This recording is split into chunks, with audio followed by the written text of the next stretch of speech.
Okay, so you down your trout wool pack, and the prawns are caramelizing just gently like this. The saffron sauce is wafting out, and now what's left? You're right, digest it. But you know, it's said that you are what you eat. That's not true. You are what you digest. That's true. So, on the subject of digestion, I've cooked up something special in this upper oven. Good heavens! It's Bill Nye, the Science Guy. Bill Nye, the Science Guy. Bill Nye, the Science Guy. Bill Nye, the Science Guy. Science rules. Bill Nye, the Science Guy. Inertia is a property of matter. Bill Nye, the Science Guy. T minus 7 seconds. Bill Nye, the Science Guy. In a way, the food we eat is no more inside our bodies than a finger can be inside the hole of a donut.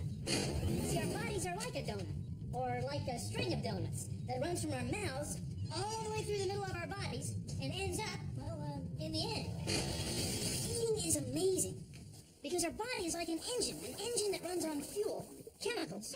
And the fuel, the chemicals we need to keep going, we get from the food we eat. So when you think of food, think of it as fuel for your body. Now, when you say fuel, you're saying like we burn it? You know, yeah, that's right. Our bodies combine the chemicals in our food with oxygen. The same way you combine the chemicals in a piece of wood with oxygen when you burn a match. Take a look at this. It's our food-powered steam cart of science. And it's going to run on food. In this case, cereal. We're going to put a little cereal in the bowl here and burn it. That's right. Should be like grinding food up in your mouth. Now, when our bodies combine the chemicals in our food with oxygen, they do it very efficiently at low temperature. Not so with the chemical-powered food fuel cart of science. We need to add a source of oxygen. And for that, we use potassium nitrate. It's mostly oxygen. Mix them up and put them in a cart. We were running this thing earlier, so we can get it started. Should take off pretty well. There it goes. Now let the boiler build up a little pressure. Okay, that should do it. Yeah! See? Food is fuel. What do you want to do? I don't know. What do you want to do? I don't know. I'm kind of low on energy. We could keep sitting here.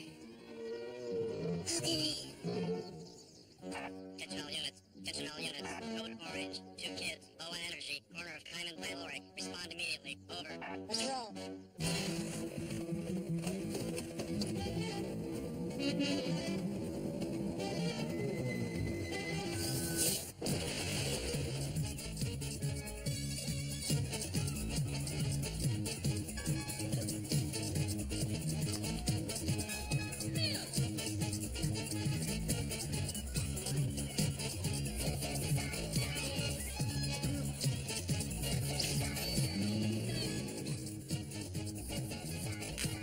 If you want to have a blast, you gotta have fuel. Food. It's fuel for life. Excuse me, sir. Are you ready to order? Yes. Why, Deanna, I didn't know you worked here. Well, food wasn't hard to come by, but I'm up for this important science show for kids, and I really think I nailed it. So, do you know what you'd like, or should I tell you about our specials? Well, I have a pretty good idea, but I'd like to hear your recommendations. Well, we do have a lovely broccoli bisque, low in fat, high in calcium. Very delicious. I was thinking more along the lines of a sandwich. Ah, well then, I suggest a focaccia bread with sun-dried tomatoes, gorgonzola, and a free-range basil pesto. No, I think I'd like regular peanut butter and jelly. Ah, well then, may I recommend our extra smooth peanut cream with singed hyacinth preserves? No, I think I'd like regular peanut butter and jelly. You sure you would prefer a cactus flower jam? Roasted honey? Plantain puree? Dandelion compote? No? Little kiwi conserve? Polar medley? No, I think I'd like crunchy peanut butter, grape jelly, leave the crust on, diagonally cut. Very well, and to drink? A carton of your finest homogenized 2% milk. Daring, and yet eloquently simple. No, I like it. Thanks, Ivan. These bones and muscles of yours energy from the food you eat. Sit down here and we'll give you something to eat right now. There you are. Everything we eat ends up in our stomach. That's right. Watermelon, popcorn, pumpkin bread, even cheeseburgers. Everything ends up in our stomach. So let's say that this balloon is a stomach balloon of science. And we're going to eat a milkshake. Well, drink a milkshake. We swallow it. It goes down our food tube, our esophagus, into our stomach. And once it's in our stomach, powerful muscles start to squeeze it to break down our food so that our body can absorb the chemicals we need. Was that your stomach? No, I think it was yours, Bill. When you get hungry, your stomach muscles contract to remind you to give it some food to digest. Now, along with the squeezing muscles, our stomachs have a powerful acid, hydrochloric acid. We have some of it right here in the lab. We're wearing safety gloves and goggles because the stomach acid is strong enough to go through your skin. Now, what should we start with first? Cheeseburger. Okay, cheeseburger sounds good. First, we have to break it up. Normally, when we break up our food, we use something like this. Yeah, something like that, Bill. Then, we drop it in the acid.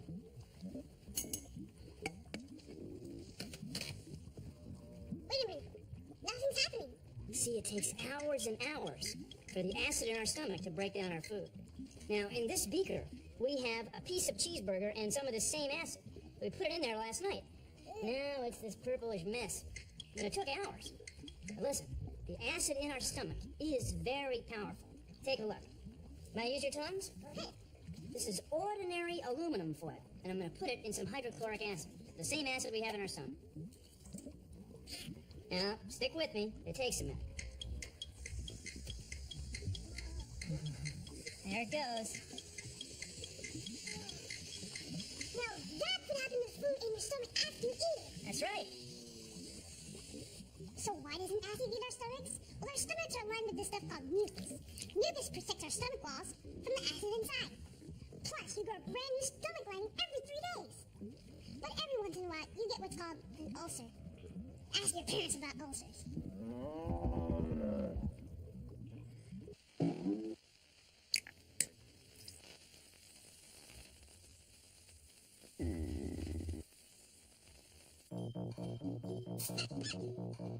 Oh, hi. Welcome to Digestion Digest. I was just looking over the menu.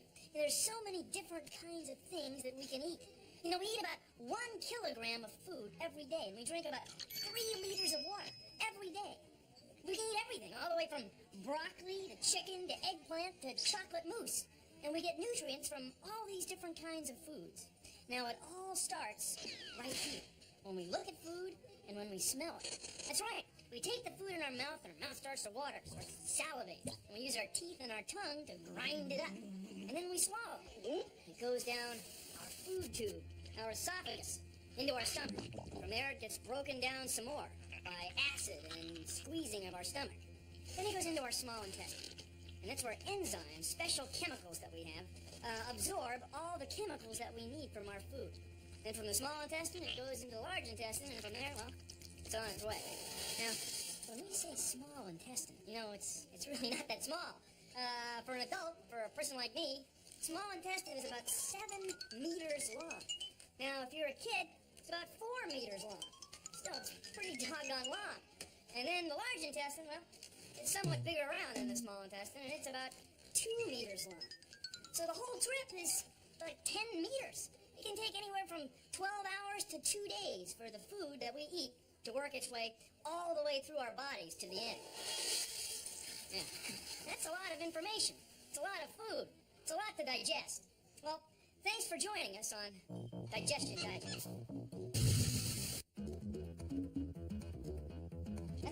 That's the name of our group. That's the name of our second group. Self-explanatory. See, we got the corn. Even the corn's right out of the garden, too. Take the grubs. Okay, Nice little meal here now. Ooh, juicy. Never Nice go. tomatoes and stuff, you know. Never. And we have to go to the grocery store to get them, you know. See, we pick these tomatoes with our own bare hands. Corn. Yeah, I got a good crop. Urban jungle here, you know. I think more schools ought to do this. Grow their own vegetables as like, you know, class projects, get credit for it. I'm the chef today. I'm chef. They grew up in slashes. Want cheese? Yeah.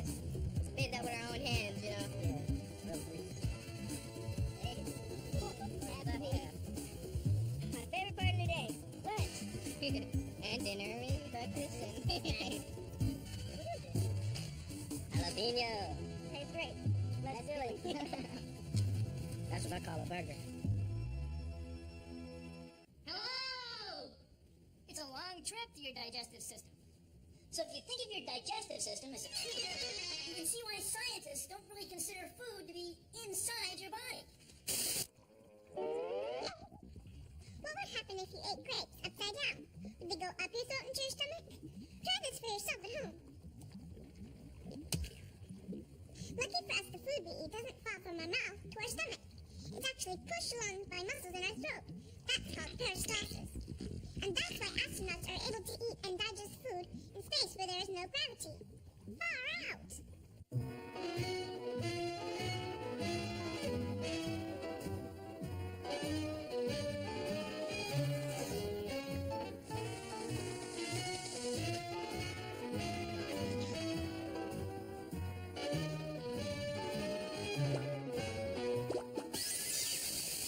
So how does our body absorb the chemicals, the nutrients in the food we eat that we need to keep going?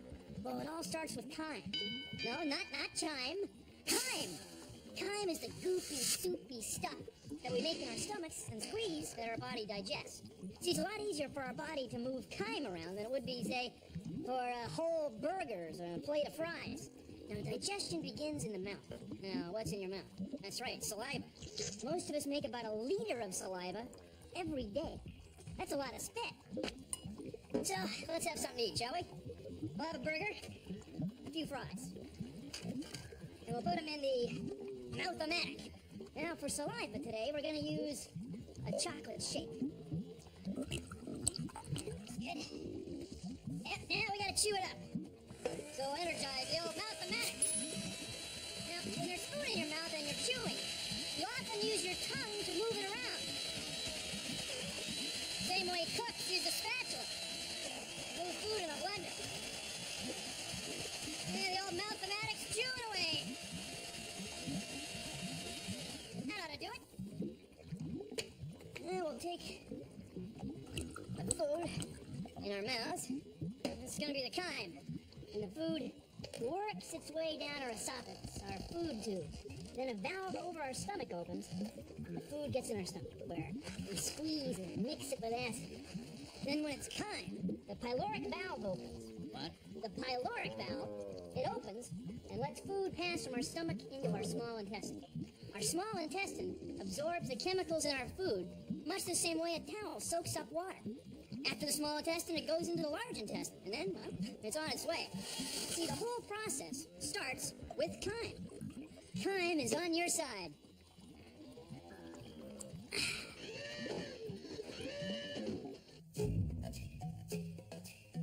My name is Kathy Fideo, and I'm a wildlife biologist. I work here at the Point Defiance Zoo and Aquarium in Tacoma. And today we're going to be looking at how some different zoo animals digest their food. This is Odie. He's our Burmese python. Now, right now, Odie is eating a rat, but snakes can catch and digest prey up to about 3 times the width of their mouth. Animals almost as big as they are. Now, a meal that big can take up to 2 years to digest. This is Cindy. She's our Asian elephant. Now, Cindy eats about 150 pounds of hay every day. Digestion in elephants is very inefficient, so you're going to find a lot of undigested food in these when you pick them apart. Actually, it doesn't struggle the inside. When Enoch eats his food, just like all other whales and dolphins, he doesn't chew, okay? He's going to swallow his food whole. Look, right down. His teeth aren't very big because he doesn't need to swallow that. Otters need to eat a lot of food every day. They live in very cold water, and so they need to eat a lot to stay warm. Contrary to popular belief, most bats don't drink blood. Most of them eat fruit. They digest the fruit really quickly, only about 20 minutes. And then the seeds show up in their feces. And those droppings are scattered all over, and they help to replant forests.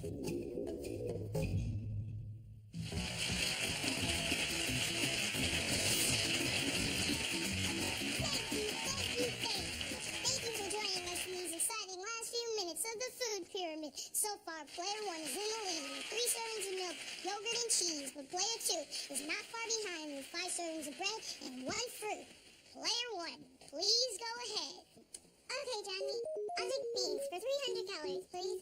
Player 1, are you aware that this is the bread breaking point. If you answer this question correctly, you have reached all 2,200 calories, completing your daily supply as stated in the dietary guidelines, and win a year's supply of the food of your choice. If you answer incorrectly, however, you will lose the fat bonus, and player 2 will win. I'm ready, Johnny. Okay, then. For 300 calories, we're looking for the type of beans served with tacos, player 1. Beans. Just look at all these fabulous beans. Fava beans? No. We're looking for the type of beans served with tacos. White kidney beans? No. Could it be American beans? Oh, I'm sorry. The answer we're looking for is refried beans. That's refried. But that means player 2, you win! We'll see you back here tomorrow night, completing the fruits and vegetables hall with good taste. Until then, I'm Johnny Digestion. Thank you for joining us. Happy eating!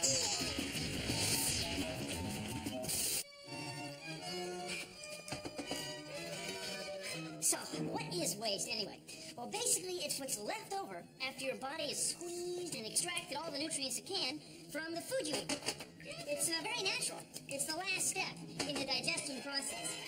It happens every day. You done yet? Every day. Bread here. So, food is fuel. And everyone needs fuel to keep going. But unfortunately, not everyone can get enough fuel. That's why we have places like these. This is a food bank. It's a place where people can come to get food. So right here we have beans and rice. Together they make a complete protein. That's good. That's real good. But just a minute. See, we have the richest society in the history of the world. And yet there are people who can't get enough fuel to run their bodies. They can't get enough food. Now look at all this food. We have apples from New Zealand. Oh, here he goes again. See, Science Guy gets like this for things that are really important to him. Just give him a minute to get it off his chest, and he'll be right back. See? Here he comes. See, told you, people can't get enough fuel. The key is education. Thanks, I feel better now.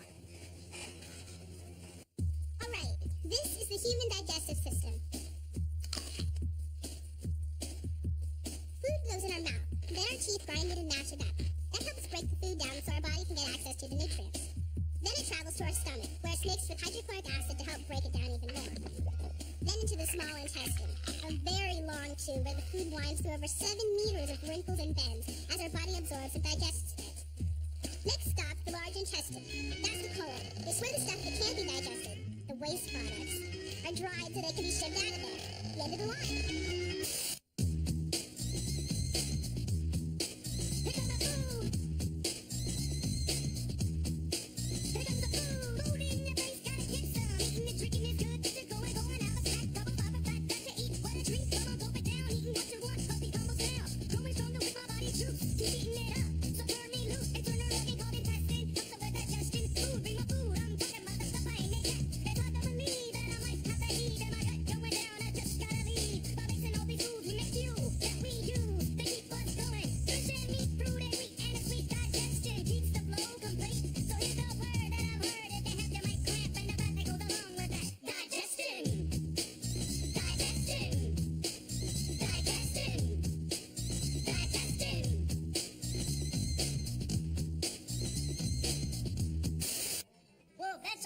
Thanks for joining us. You know, this talk about food and digestion has made me hungry.